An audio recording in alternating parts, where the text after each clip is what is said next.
কর্মচারী ভবিষ্যনিধি বা ইপিএফ গ্রাহকদের জন্য বড় পরিবর্তন। কেন্দ্র চালু করেছে নতুন ইপিএফ স্কিম 2026, যা 29শে জুন থেকে কার্যকর। এবার থেকে পিএফে বাধ্যতামূলক জমার নিয়ম, টাকা তোলার পদ্ধতি, আবেদন নিষ্পত্তির সময়সীমা এবং গ্রাহকদের অধিকার সব ক্ষেত্রেই এসেছে গুরুত্বপূর্ণ বদল। নতুন নিয়মে একদিকে যেমন ডিজিটাল পরিষেবা আরও সহজ করা হয়েছে, অন্যদিকে নির্দিষ্ট সময়ের মধ্যে পিএফ এর টাকা না দিলে কর্তৃপক্ষকে দিতে হবে অতিরিক্ত শাস্তিমূলক সুদ। কি বদল হলো, কারা লাভবান হবেন, আর গ্রাহকদের কি বিষয় মাথায় রাখতে হবে? নতুন ইপিএফ স্কিম 2026 কি? কেন্দ্র সরকার সামাজিক সুরক্ষা সংক্রান্ত নতুন শ্রমবিধির আওতায় employee provident fund scheme 2026, employee pension scheme 2026 এবং employees deposit linked insurance scheme 2026 কার্যকর করেছে। এই নতুন নিয়মের লক্ষ্য পিএফ পরিবারকে আরও ডিজিটাল করার, আবেদন নিষ্পত্তির সময় কমানো, গ্রাহকদের আর্থিক নমনীয়তা বাড়ানো, দেরি হলে ইপিএফওকে আরও বেশি জবাবদিহির আওতায় আনা। দেশের প্রায় 8 কোটি ইপিএফ সদস্য এই পরিবর্তনের আওতায় আসবেন। বাধ্যতামূলক পিএফ জমায় কি বদল? নতুন নিয়মে একটি বিষয় স্পষ্ট করে দেওয়া হয়েছে। বর্তমানে আইনি বা বিধিবদ্ধ বেতন সীমা মাসে 15,000 টাকা। এই 15,000 টাকার উপরেই বাধ্যতামূলকভাবে 12% হারে পিএফ কাটা হয়, অর্থাৎ 15,000 টাকার 12% সমান 1,800 টাকা। কর্মচারীর কাছ থেকে মাসে 1,800 টাকা কাটা হবে। নিয়োগকর্তাও একই পরিমাণ অর্থ জমা দেবেন। এর মধ্যে একটি অংশ কর্মচারীর পেনশন প্রকল্পে যাবে এবং বাকি অংশ জমা হবে ইপিএফ অ্যাকাউন্টে।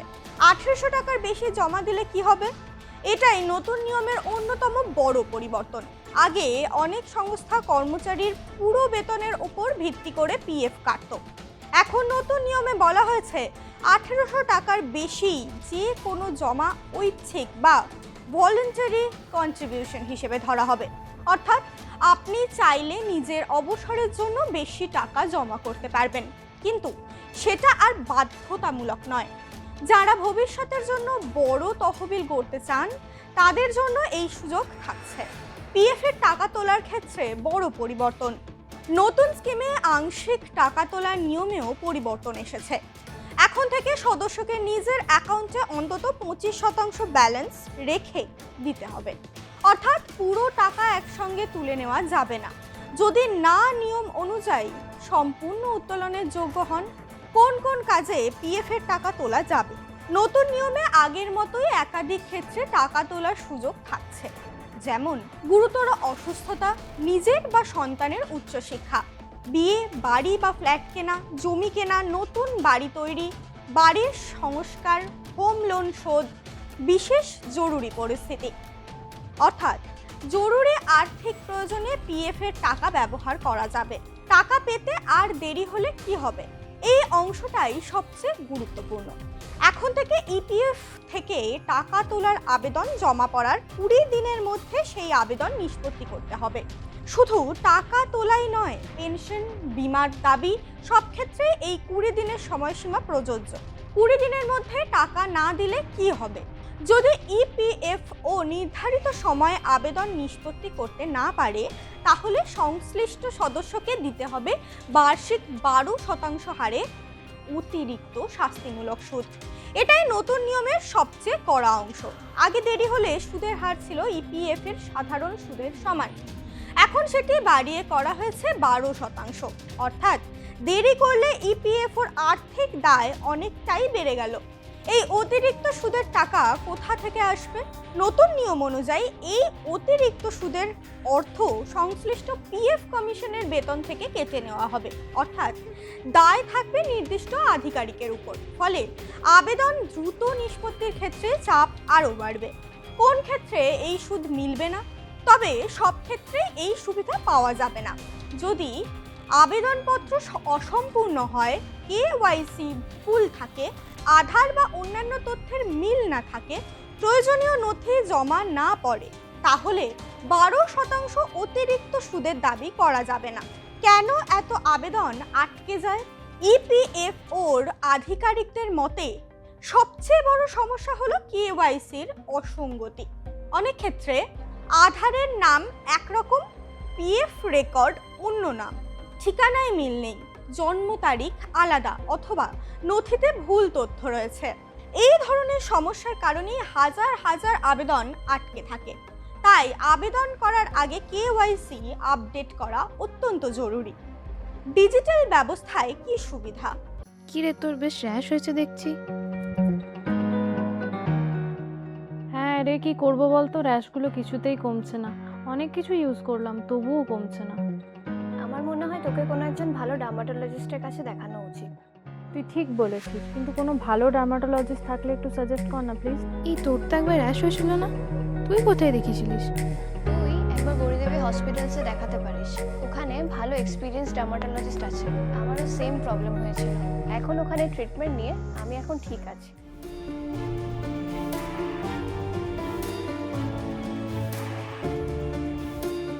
গৌরী দেবী হসপিটাল, রাজবাঁধ, দুর্গাপুর।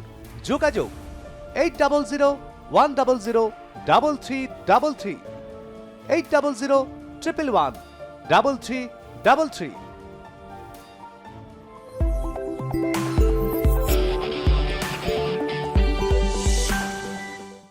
নতুন শ্রমবিধিতে ডিজিটাল প্রক্রিয়ার উপর বিশেষ জোর দেওয়া হয়েছে।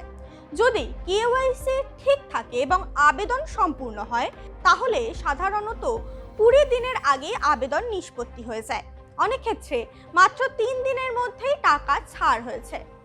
ফলে এখন দ্রুত পরিষেবা পাওয়ার সম্ভাবনা আরও বাড়ছে। সাধারণ কর্মীদের কি লাভ? এই পরিবর্তনের ফলে প্রথমত আবেদন নিষ্পত্তির নির্দিষ্ট সময়সীমা থাকছে। দ্বিতীয়ত, দেরি হলে ইপিএফওর আর্থিক দায় তৈরি হচ্ছে। তৃতীয়ত, কর্মীরা চাইলে নিজের ভবিষ্যতের জন্য বেশি টাকা জমা রাখতে পারবেন। চতুর্থত, জরুরি প্রয়োজনে টাকা তোলার সুবিধা আগের মতোই বজায় থাকছে। সব মিলিয়ে গ্রাহক কেন্দ্রিক পরিষেবা দেওয়াই নতুন নিয়মের মূল লক্ষ্য।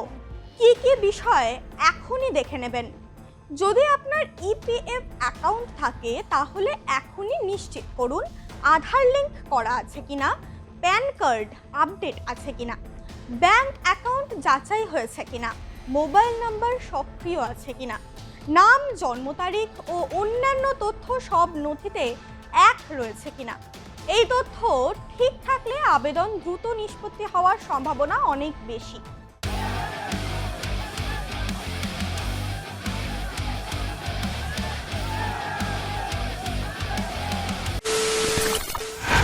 খবরের নামে প্রতিদিন সন্ধে আপনার ড্রয়িং রুমে কি শুধুই চিৎকার চেঁচামেচি হয়ে আসে? বিতর্কের নামে চলে গালাগালি আর কাদা ছোড়াছুড়ি।